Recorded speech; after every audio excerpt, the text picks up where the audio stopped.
ابو الحسن جو ہیں انہوں نے یہ فرمایا کہ اے فاطمہ میں آپ کے پاس پاکیزہ خوشبو سونگ رہا ہوں، وہی الفاظ جو مولا حسن کے تھے، پاکیزہ خوشبو سونگ رہا ہوں، وہی الفاظ جو مولا حسین علیہ السلام کے تھے، وہی الفاظ مولا علی علیہ السلام کے ہیں کہ میں آپ کے پاس پاکیزہ خوشبو سونگ رہا ہوں کہ وہ خوشبو ہے میرے بھائی کی، وابن عمی میرے چچا زاد کی، رسول اللہ جو کہ رسول اللہ ہیں۔ فَقُلْتُ نَعَمْ هَا هُوَ مَعَ وَلَدَيْكَ تَحْتَ الْكِسَاءِ، تو بی بی فرماتی فَقُلْتُ میں نے کہا نعم ہاں وہ موجود ہیں آپ کے دونوں بیٹوں کے ساتھ چادر کے نیچے زیر کسا۔ فَأَقْبَلَ عَلِيٌّ نَحْوَ الْكِسَاءِ وَقَالَ السَّلَامُ عَلَيْكَ يَا رَسُولَ اللَّهِ أَتَأْذَنُ لِي أَنْ أَكُونَ مَعَكُمْ تَحْتَ الْكِسَاءِ، تو اب گرچہ مولا علیہ السلام داماد ہیں، بھائی ہیں، چچا زاد ہیں، اور لیکن جب وہ آتے ہیں چادر کے نزدیک آتے ہیں کہ جہاں پہ دو شہزادے اور مولا کائنات جب نزدیک آتے ہیں وہاں پہ تو کیا فرماتے ہیں فَأَقْبَلَ عَلِيٌّ پس بڑھے علی کسا کی طرف، نحول کسائے کسا کی طرف، وقالا اور کہا آپ پر سلام ہو اے اللہ کے رسول، کیا آپ مجھے اجازت دیتے ہیں کہ میں آپ کے ساتھ چادر کے نیچے آ جاؤں؟ قال له وعليك السلام يا أخي ويا وسيجي وخليفتي وصاحب لوائي قد أذنت لك فدخل علي تحت الكساء، تو پھر کیا ہوا کہ اسی طرح سے جناب رسول خدا کو سلام کیا سب سے پہلے، اور پھر اجازت لی کہ کیا آپ اجازت دیتے ہیں کہ میں ابھی آپ کے ساتھ زیر کسا آ جاؤں؟ تو رسول خدا صلی اللہ علیہ وآلہ وسلم نے فرمایا اے میرے بھائی، اے میرے وسیع اور خلیفہ اور میرے جو لواء الحمد کے مالک، یعنی وہ لواء جو روز قیامت جو ہے مومنوں کے جس کے زیر ہوں گے سایہ ہوں گے، یعنی وہ والا جو لواء ہے، وہ والا جو پرچم ہے وہ علی علیہ السلام کے ہاتھ میں ہوگا، اور وہ رسول خدا صلی اللہ علیہ وسلم کی طرف سے جو ہے اس کے مالک ہوں گے، اور اس لواء کے نیچے جتنے لوگ ہوں گے وہی اصل میں داخل بہشت ہوں گے۔ تو یہ رسول خدا کے اس پرچم کے وارث ہیں، اور یہاں پہ کتنے خوبصورت القابات سے رسول جواب دیتے ہیں کہ میرے وسیع، میرے خلیفہ، میرے بھائی، میرے لواء کے صاحب لواء، یعنی میرے پرچم کے وارث، میرے پرچم کے مالک، میں آپ کو اجازت دیتا ہوں۔ تو پس علی علیہ السلام جو ہیں چادر کے نیچے داخل ہو گئے۔ ثم اتیت نحو الکساء، بی بی فرماتی ہیں پھر اتیت میں آئی نحو الکساء کساء کی طرف، فقلت اور میں نے کہا السلام علیک یا ابتاه کہ آپ پر سلام ہو اے بابا جان۔ اب یہ بی بی کا ہی فخر ہے کہ فقط بی بی کے علاوہ اور کسی کو اجازت نہیں ہے کہ وہ رسول خدا کو کسی رشتے سے پکاریں، وہ رسول اللہ ہی پوری امت کہے گی۔ یہی امت میں اور اہل بیت میں فرق ہے کہ اہل بیت جو ہیں وہ رشتوں سے بھی پکار سکتے ہیں۔ تو بی بی نے فرمایا اے میرے بابا جان، اے اللہ کے رسول، اتاذن لی ان اکون معکم تحت الکساء کہ کیا آپ اجازت دیتے ہیں کہ میں بھی آپ کے ساتھ زیر کسا آ جاؤں؟ قال بی بی نے فرمایا کہ میرے بابا نے یہ فرمایا وعلیک السلام آپ پر سلام ہو یا بنتی و یا بضعتی اے میری بیٹی اور اے میری لخت جگر، قد اذنت لکی فدخلت تحت الکساء، تو بی بی فرماتی ہیں کہ قد اذنت کہ مجھے بھی اجازت ملی، اور رسول خدا نے فرمایا قد اذنت لکی کہ تجھے بھی اجازت ہے، فدخلت پس میں داخل ہو گئی چادر کے نیچے، فلما اکتملنا جمیعا تحت الکساء، اب یہاں پہ بہت خوبصورت ایک فضائل کا ایک بہت اہم نقطہ ہے جو کہ میں ہدیہ کر رہی ہوں، کہ جس میں بی بی فرماتی جب ہم سب چادر کے نیچے کامل ہو گئے، تو کامل وہ ہوا کرتے ہیں کہ جو جن کا باطن نورانی ہو،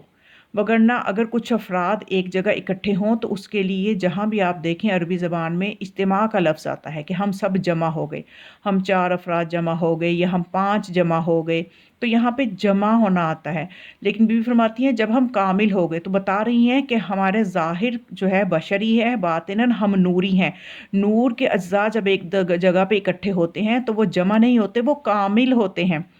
تو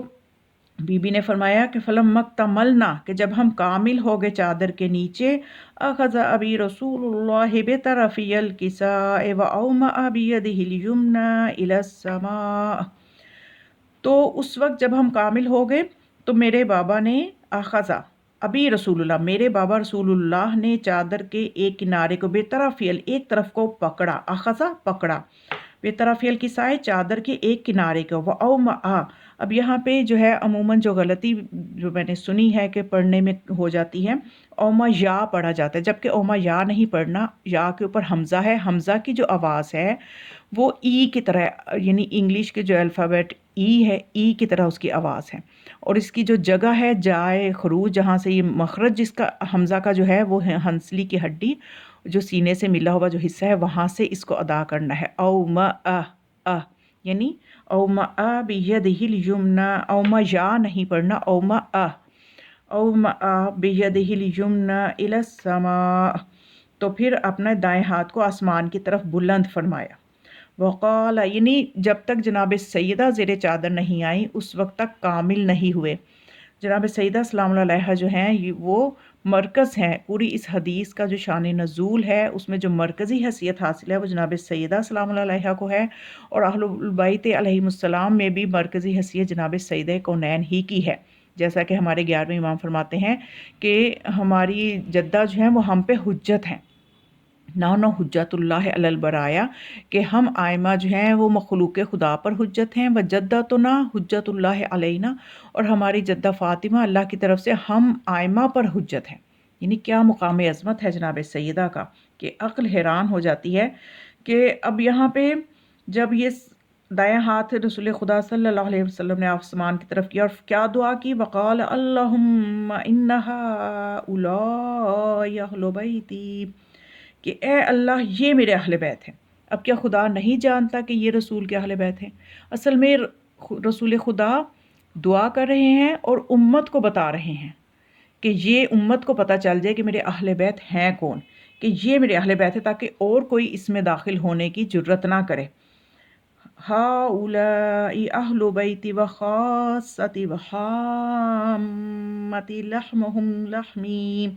ودمہم دمی یؤلمنی ما یؤلمہم ویحزننی ما یحزنہم، یعنی یہاں فرماتے ہیں کہ ان کا گوشت میرا گوشت، یعنی اہل بیت جو ہیں ان کی ایک نشانی یہ ہے کہ یہ ان کا خون میرا خون، ان کا گوشت میرا گوشت، اور وہ میرے خاص ہیں، اور وہ میرے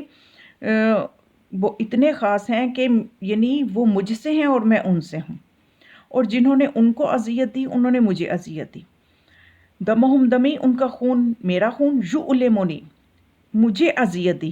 یہاں پہ بھی حمزہ پہ ہے تو یہ ای یا آ، یعنی اے یا ای جو عربی کے جو انگلش کے الفابیٹ ہیں آ یا ای، اے کی طرح، یعنی اس کی ساؤنڈ آپ سمجھ لیں کہ ہے حمزہ کی،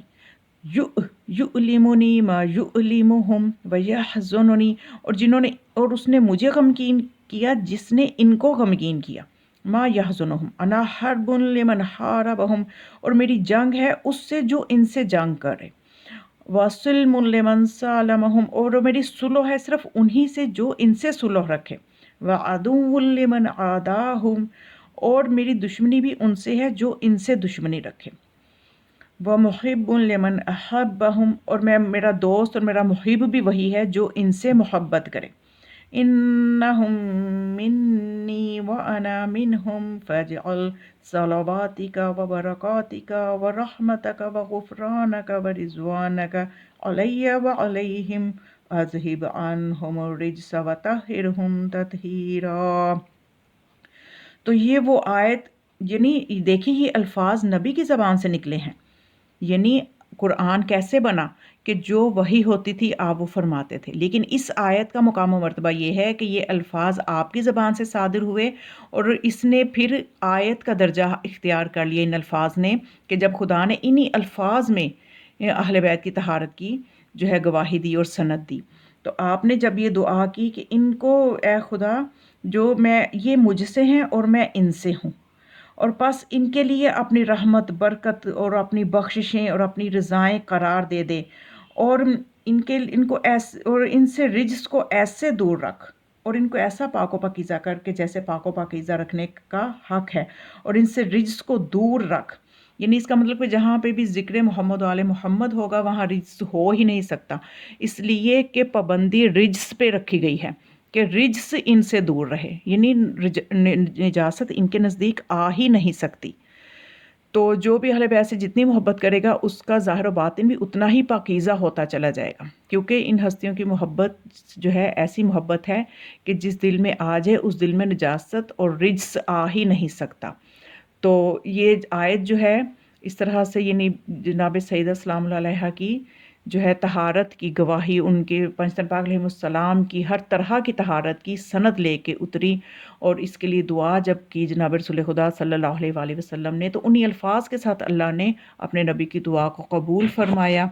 تو آج کے لیے اتنا کافی ہے، پھر اگلی ویڈیو میں مزید انشاءاللہ حدیث اقصا کو لے کے چلیں گے۔ دعاؤں میں یاد رکھیے گا۔ والسلام علیکم ورحمۃ اللہ وبرکاتہ۔